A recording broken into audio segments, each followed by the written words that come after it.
اولیاء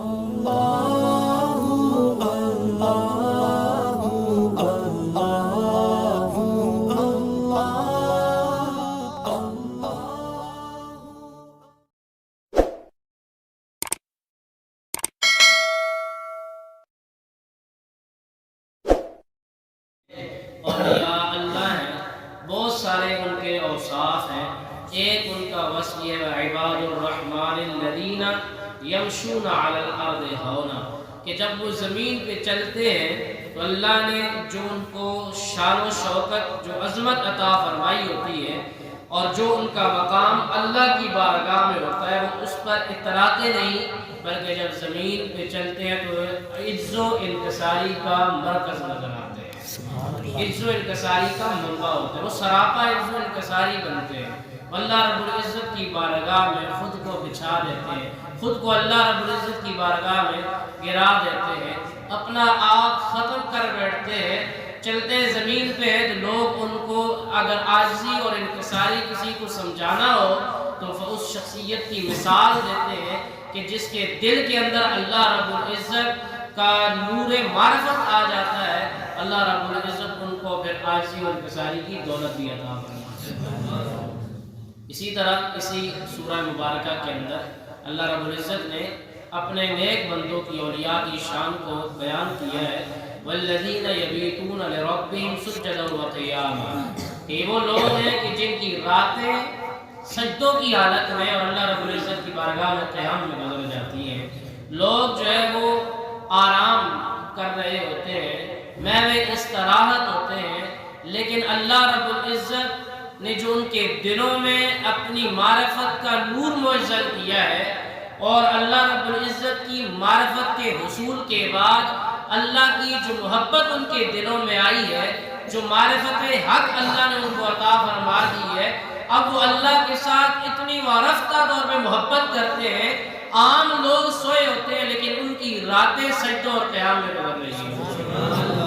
یہ اللہ رب العزت نے اپنے نیک بندوں کو یہ کمالات عطا فرمائے ہیں۔ اسی طرح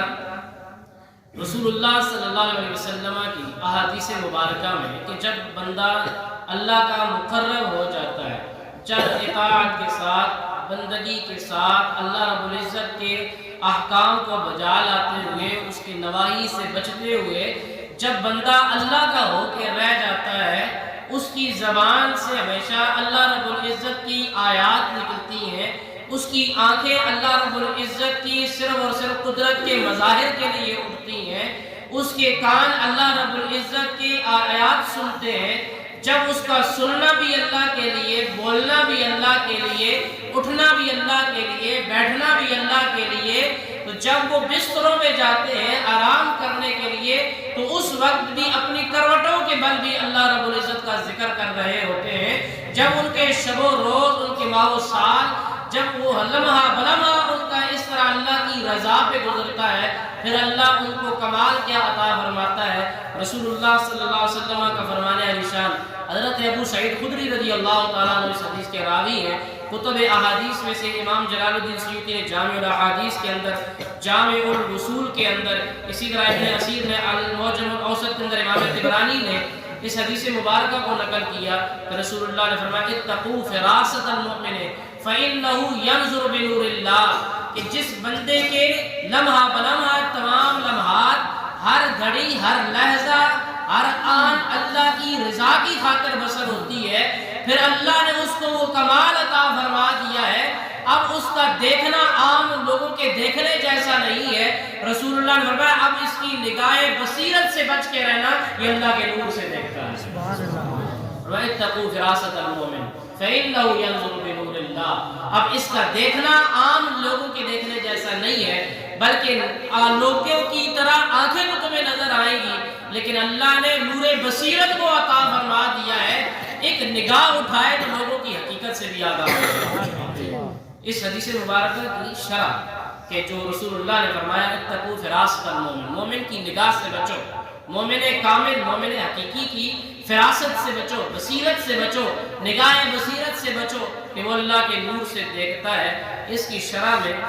محمد بن اسماعیل بن صلاح الدین، ان کا سن وصال 1182 ہجری ہے، اپنی کتاب التنویر شرح جامع صغیر جلد 1 صفحہ 346 کے اندر فراست کا معنی بیان کرتے ہوئے فرماتے ہیں کہ فراست کس کو کہا جاتا ہے؟ اللہ یہ کمال بندوں کو عطا فرماتے ہیں، یہ کمال ہے کیا؟ فرمایا وَهُوَ مَا يَلْقِي اللَّهُ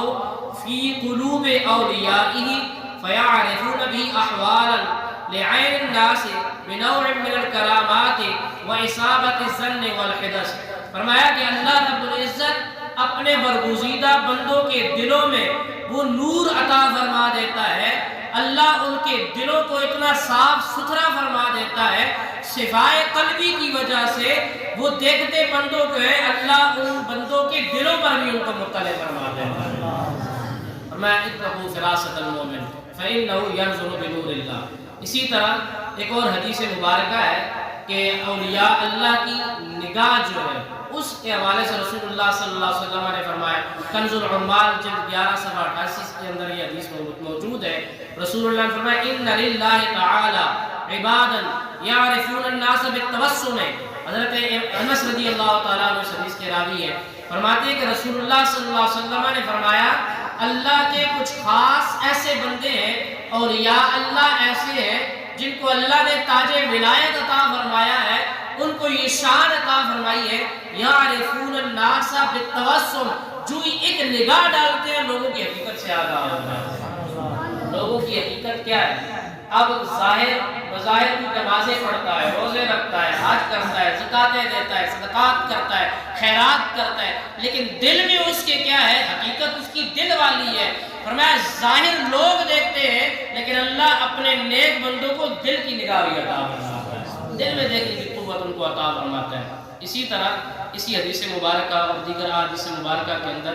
جو اولیاء اللہ کی نگاہ کی جو کرامت بیان کی گئی ہے، شان بیان کی گئی ہے، اس حوالے سے فراست، حضور نے فرمایا کہ مومن کی فراست سے بچو۔ تو فراست کیا چیز ہوتی ہے؟ مولا علی قاری حنفی رحمہ اللہ نے مرقات المفاتیح کے اندر اس حدیث مبارکہ اتقوا فراست المومن کی شرح بیان کرتے ہوئے فرمایا والفراست علم ينکشف من الغیب بسبب تفرس آثار الصور، کہ فراست اس علم کو کہتے ہیں کہ اللہ رب العزت اس علم کے ذریعے جو پوشیدہ بندے کے احوال ہوتے ہیں، جو پوشیدہ بندوں کی حالتیں ہوتی ہیں، جو انسان کے پوشیدہ رموز ہوتے ہیں جن پر ظاہری آنکھ سے دیکھنے والا نہیں دیکھ سکتا، اللہ رب العزت اپنے ولی کی نگاہ میں وہ طاقت عطا فرماتا ہے کہ نگاہ ولی کی اٹھتی ہے، اللہ اس کو دل کے حالات سے بھی آگاہ فرما دیتا ہے۔ اتقوا فراست المومن فإنه ينظر بنور اللہ۔ اسی طرح امام عبدالرؤوف مداوی 1031 ہجری آپ کا سن وصال ہے، آپ اس حدیث کے متعلق فراست کے متعلق فرماتے ہیں اے اطلاعہ ما فی الضمائر بسواطع انوار اشرقت على قلبه فتجلت له بها الحقائق اے یبصر بعین قلبه المشرق بنور اللہ تعالی۔ فرمایا کہ اللہ رب العزت کے محبوب کی امت کے مبارک نفوس قدسیہ اولیاء کو اللہ نے یہ طاقت عطا فرمائی ہوتی ہے، وہ دلوں کے حالات سے بھی آگاہ ہوتے ہیں اور بندوں کی حقیقت کو بھی پہچان لیتے ہیں۔ یہ احادیث مبارکہ اس حوالے سے دیگر بھی اور بہت ساری احادیث مبارکہ اس بات پر دلالت کرتی ہیں کہ اللہ رب العزت اپنے نیک بندوں کو وہ نگاہ کمال عطا فرماتا ہے کہ جس کے متعلق قلندر لاہوری نے کیا یہ خوب کہا تھا کہ نگاہ مرد مومن سے بدل جاتی ہے تقدیریں، وہ نگاہ جو ہے اللہ رب العزت ان کو عطا فرماتا ہے۔ تو اب چونکہ آج کی جو مجلس حضور غوث اعظم رضی اللہ تعالیٰ عنہ کی فضائل و کمالات کے حوالے سے یہاں تک کچھ احادیث سے آپ نے سنا کہ اللہ رب العزت اپنے برگزیدہ بندوں کو وہ نگاہ کمال عطا فرماتا ہے کہ وہ دلوں کے اندر آنے والے خطرات خیالات سے بھی آگاہ ہوتے ہیں اور ان کا کلام بھی فرما دیتے ہیں۔ حضور غوث اعظم رضی اللہ تعالیٰ عنہ کو اللہ نے کیا کمال کی نگاہ عطا فرمائی تھی، اس حوالے سے چند ایک چیزیں آپ کے گوش گزار کر کے اپنی گفتگو کا اختتام کروں گا۔ ایک بہت بڑے امام ہیں، اعلام النبلاء ان کی کتاب کا نام ہے، یہ محدث بھی ہے، مورخ بھی ہے، سیر نگار بھی ہے اور اس کے ساتھ اسماء الرجال کے اندر بھی بڑا عبور رکھتے ہیں علامہ ذہبی رحمہ اللہ، ان کی کتاب اعلام النبلاء ہے اور ان کا سن وصال 748 ہجری ہے۔ یہ اپنی کتاب اعلام النبلاء جلد 15 صفحہ 181 کے اندر حضور غوث اعظم رضی اللہ تعالیٰ عنہ کی نگاہ کمال کو بیان کرتے ہیں۔ آپ فرماتے ہیں کہ امام ابوبکر العماد آپ فرماتے ہیں کہ ایک دن میرے دل میں یہ خیال آیا کہ میں اصول دین حاصل کروں۔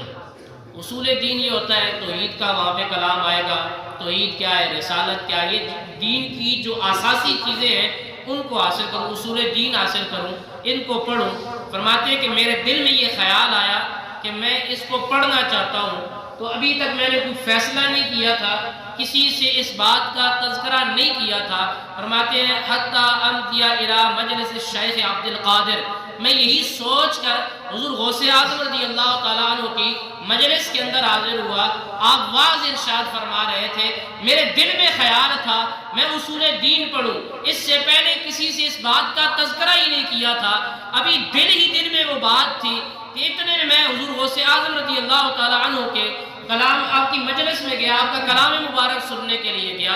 آگے گیا ہوں حضور غوث اعظم رضی اللہ تعالیٰ عنہ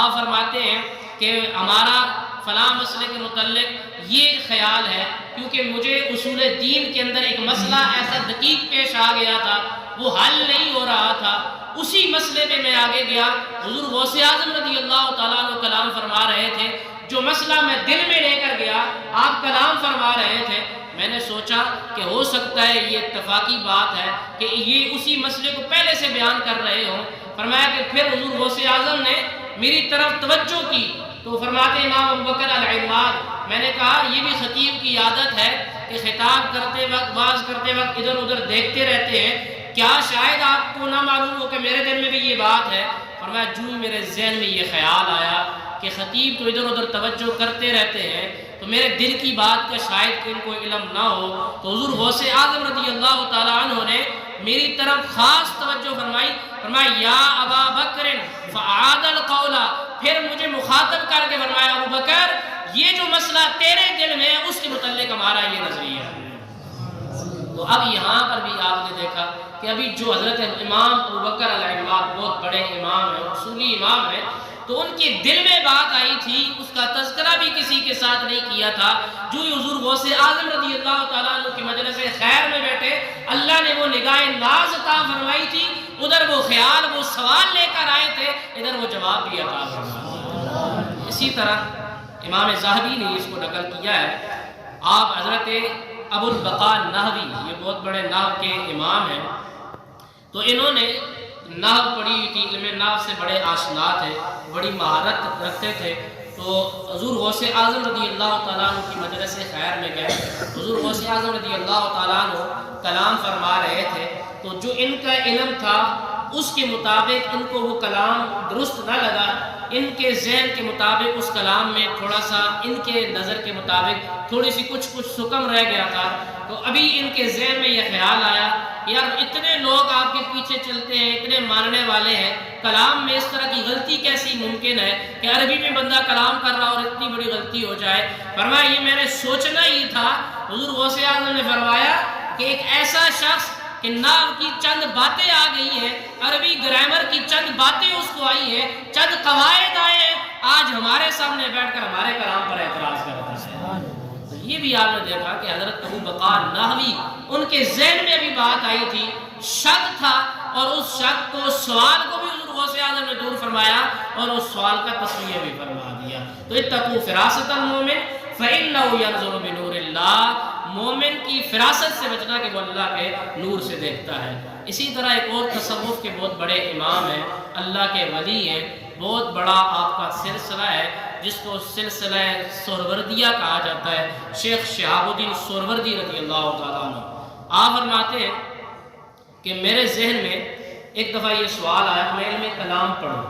کہ علم کلام اللہ رب العزت کی توحید، حضور کی رسالت، ملائکہ، ان کے متعلق، تقدیر کے متعلق، یہ تھوڑا سا علم کلام کے اوپر میرا ذہن بنا کہ میں اس کو پڑھوں۔ تو ابھی تک میرے ذہن میں یہ بات تھی کہ میں اس کو پڑھوں یا نہ پڑھوں، یہ میرے لیے فائدہ مند چیز ہے یا نہیں ہے، میرے ذہن میں ہی تھی۔ میں حضور غوث اعظم رضی اللہ تعالیٰ عنہ کی مجلس خیر میں گیا، تو جو ہی میں بیٹھتا ہی گیا حضور غوث اعظم رضی اللہ تعالیٰ عنہ نے مجھے مخاطب کر کے فرمایا کہ شہاب الدین سہروردی، علم دین، یہ تو اصول دین اور یہ علم کلام کو حاصل کرنا چاہتا ہے، بتا دو صحیح فقہ کو چھوڑ کر، دیگر ضروریات دین کو چھوڑ کر، کیا یہی علم کلام ہے کہ جس پر ہماری آخرت کا مدار ہے؟ اور میں جن چیزوں پر آخرت کا مدار ہے ان کو حاصل کرنا چاہیے۔ تو یہ شیخ شہاب الدین سہروردی بہت بڑے اللہ کے ولی تھے، تو ان کے ذہن میں بھی جو بات ہے، اس طرح اور دیگر بہت سارے محدثین نے، علامہ ابن رجب حنبلی نے اپنی کتاب کے اندر اس طرح کے واقعات کو ذکر کیا، اس طرح علامہ ذہبی نے نقل کیا، دیگر اور تاریخ بغداد کے اندر علامہ ابن عساکر نے نقل کیا، دیگر بہت ساری اور کتابیں ایسی ہیں کہ جن کے اندر حضور غوث اعظم رضی اللہ تعالیٰ عنہ کے تکلم بالخواطر، کہ جو ابھی دلوں میں باتیں آتی تھیں، لوگ تذکرہ نہیں کرتے تھے، حضور غوث اعظم رضی اللہ تعالیٰ عنہ پہلے ہی اس کو بیان فرما دیا کرتے تھے۔ اللہ نے آپ کو یہ مقام و مرتبہ دیا۔ آپ حضور غوث اعظم رضی اللہ تعالیٰ عنہ، آپ نے ولایت کے حوالے سے بہت ساری چیزوں کو بیان فرمایا کہ بندہ ولی بنتا کب ہے، اس کے اندر کون کون سی خصلتیں ہونی چاہیے، کون کون سے ایسی چیزیں، ایسے امور ہیں کہ اس بندے کے اندر پائے جائے تب وہ اللہ کا ولی بنے گا۔ آپ نے فرمایا کہ ولایت کے لیے، تصوف کے لیے 8 خصلتوں کا انسان کا اندر ہونا ضروری ہے۔ جب تک یہ 8 خصلتیں انسان کے اندر نہیں آئیں گی تب تک کوئی بندہ کمال درجے کی ولایت کو حاصل نہیں کر سکتا۔ اس حوالے سے وہ چند چیزیں میں آپ کے سامنے رکھ دوں۔ حضور غوث اعظم رضی اللہ تعالیٰ عنہ نے کس طرح انسان کو، یہ تصوف جو ہے، یہ تصوف بھی ایک پورا جہان ہے، اس کی بھی ایک حقیقت ہے، یہ تصوف بھی انسان کو یوں چل کر کیل و کال سے نہیں آتا۔ آپ نے فرمایا تصوف کے لیے 8 خصلتوں کا ہونا ضروری ہے۔ سب سے پہلے حضرت ابراہیم علیہ السلام کی سخاوت انسان کے اندر ہو۔ حضرت ابراہیم علیہ السلام کی سخاوت، جو اللہ نے ان کو سخاوت عطا کی تھی، اس کا بندے کو حظ وافر کثیر حصہ ملے تو پھر وہ تصوف کی راہ پہ چلتا ہے۔ فرمایا اسی طرح حضرت اسحاق علیہ السلام کا اللہ صبر عطا اس بندے کو فرمائے، پھر وہ علیہ السلام جیسا صوف پہننے سے اور اون پہننے سے، ان جیسا لباس فخر پہننے سے انسان پھر تصوف کی راہ پر راہی ہوتا ہے۔ حضرت عیسیٰ جیسی سیاحت کو لے کر چلے اور اللہ رب العزت کی نشانیاں دیکھتا جائے، اللہ کی نشانیاں دیکھتا جائے، اللہ کی قدرت پہ یقین بڑھتا جائے، پھر وہ تصوف کی راہ کا راہی بنتا ہے۔ اور حضور علیہ السلام جیسا فقر انسان کے اندر ہو پھر وہ تصوف کی راہ کا راہی ہوتا ہے۔ اس لیے کہ حضور نے فرمایا الفقر فخری، یہ فقر جو ہے، فقر اختیاری میرا فخر ہے۔ حضور نے فرمایا انا سید ولد آدم ولا فخر، قیامت والے دن اولاد آدم کا سردار ہوں گا، اس بات پہ مجھے فخر نہیں، لیکن فخر ہے تو مجھے فخر پہ فخر ہے۔ اور وہ کیسا فخر ہے تو کل کائنات کے مالک، 2 جہاں کے مالک، جنت کے مالک، اللہ رب العزت کے تمام خزائن کے مالک، لیکن وہ فخر ہے کہ کئی گھروں میں چولہا نہیں جلتا، پکانے کے لیے کچھ نہیں، کھانے کے لیے کچھ نہیں، یہ فخر اختیاری ہے۔ فرمایا کہ جب یہ 8 خصلتیں حضور کا فخر آ جائے، عیسیٰ علیہ السلام کی سیاحت آ جائے، حضرت ایوب علیہ السلام کا صبر آ جائے، حضرت اسحاق علیہ السلام کی رضا آ جائے، حضرت ابراہیم علیہ السلام کی سخا آ جائے، پھر حضرت موسیٰ علیہ السلام کا لباس فخر آ جائے، پھر اللہ اس بندے کو تصوف کی راہ پر راہی بناتا ہے۔ یہ حضور غوث اعظم رضی اللہ تعالیٰ عنہ کی